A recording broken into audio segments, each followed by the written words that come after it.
Wrestler Vinesh Phogat का बड़ा दावा। पीएम मोदी को लेकर किया बड़ा दावा। 2021 में पीएम मोदी को बताया गया था। दिल्ली के जंतर मंतर पर पहलवानों का धरना जारी है।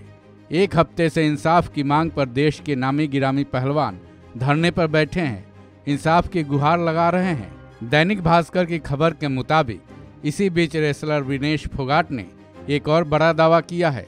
उन्होंने कहा है कि सालों से चली आ रही प्रताड़ना के बारे में साल 2021 में प्रधानमंत्री नरेंद्र मोदी को बताया गया था।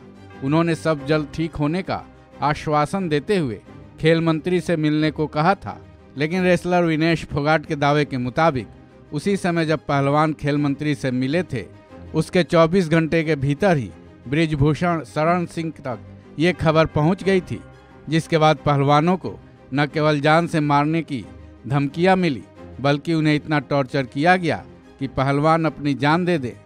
दैनिक भास्कर की खबर के मुताबिक जब विनेश फोगाट टोक्यो ओलंपिक से लौटी थी, उसके बाद 2021 में उन्होंने पीएम मोदी से यौन उत्पीड़न वाली बात का जिक्र किया था। हालांकि विनेश फोगाट ने यह भी दावा किया है कि उस वक्त उन्होंने पीएम मोदी से ये बात खुलकर नहीं बताई थी, क्योंकि वह तुरंत ही टोक्यो ओलंपिक से लौटी थी। साथ ही वह इतनी टॉर्चर की गई थी कि उन्होंने पीएम मोदी से पहलवानों के यौन उत्पीड़न वाली बात इशारों में ही बताने की कोशिश की थी। उन्होंने उस वक्त पीएम मोदी से इस बारे में मदद मांगी थी। साथ ही उनसे कहा था कि उन लोगों को मेंटली टॉर्चर किया जा रहा है।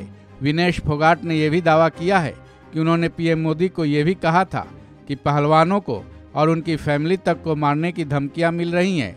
बकौल विनेश फोगाट उनकी शिकायत पर पीएम मोदी ने उनको आश्वासन दिया था कि सब कुछ ठीक हो जाएगा, हम इधर बैठे हैं, आप चिंता न करें, अच्छे से अपना गेम खेलिए।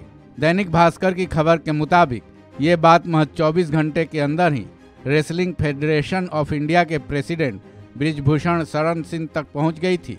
विनेश फोगाट के मुताबिक ये बात फेडरेशन के अध्यक्ष तक कैसे पहुंची ये उन्हें नहीं मालूम, लेकिन इसके बाद उनके पति को फोन आ गए कि आपने पीएम को ऐसे कैसे कहा है। इतना ही नहीं, विनेश फोगाट ने तो यहाँ तक दावा किया है कि उन्हें भी फोन पर धमकियां आने लगी थी कि आपने ऐसा करने की हिम्मत कैसे की। उन्हें देख लेने और जान से मरवा डालने तक की धमकियां मिलने लगी।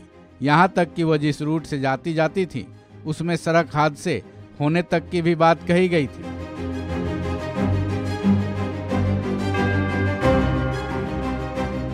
इस खबर में बस इतना ही।